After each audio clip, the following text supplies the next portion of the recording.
ఇండ్ల కాడికి ప్రభుత్వ కార్యాలయంలో కౌంటర్ పెట్టినాం, టోల్ ఫ్రీ నెంబర్ చేస్తే మీ ఇంటికి అధికారిని పంపిస్తామని చెప్పి అన్ని రకాలుగా చేసినాం. దాని మీద మీరు పబ్లిక్ చేయలేదు డాక్యుమెంట్ అంటాడు. పిచ్చి పట్టిందా అధ్యక్ష? బీఎస్సీకి వచ్చింది కదా అధ్యక్ష, మీ అధ్యక్షతనే బీఎస్సీలో 17 తారీఖు నాడు కులగణన మీద చర్చ పెట్టాలి, సభలో నిర్ణయం తీసుకోలేదా మంత్రి గారు శ్రీధర్ బాబు గారు? 18 తారీఖు నాడు ఏబిసిడి వర్గీకరణ మీద చేయాలని నిర్ణయం తీసుకోలేదు, ఆల్రెడీ షెడ్యూల్ అయింది కదా. గతంలో సభలో చర్చించిన, సభలో వివరాలు పెట్టినాం. మళ్ళీ ఎంఐఎం నాయకుడు అక్బరుద్దీన్ ఓవైసీ గారు వాటి వివరాలను కూడా సభలో పెట్టండి అంటే ఎస్ డెఫినెట్గా ప్లే చేస్తామన్నాం. 17 తారీఖు నాడు కులగణన మీద, 18 తారీఖు నాడు మాదిగ ఉపకులాల వర్గీకరణ మీద సభలో చర్చ చేయాలని ఆల్రెడీ షెడ్యూల్ అయింది కదా అధ్యక్ష. తమరే రిలీజ్ చేసిరు కదా, మళ్ళీ పెట్టలేదని మాట్లాడతాడు ఏంది అధ్యక్ష? నోరు తెరిస్తే అబద్ధాలేనా?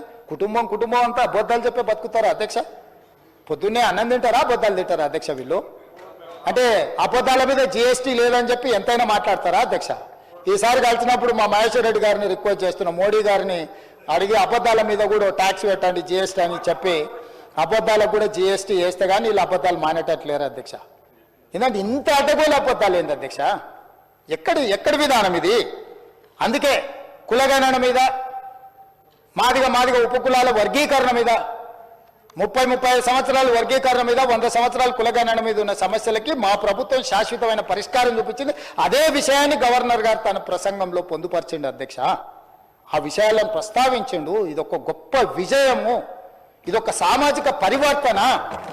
ఇంత గొప్ప సామాజిక పరివర్తనను నిర్వహించే అవకాశం దేవుడు మాకు, మీకు, మనందరికి ఇచ్చినందుకు దేవుడికి కృతజ్ఞతతో మనం ఉండాలి. తెలంగాణ ప్రజలకు మనం కృతజ్ఞతతో ఉండాలి. చిల్లర మల్లర రాజకీయాలు చెయ్యొద్దు.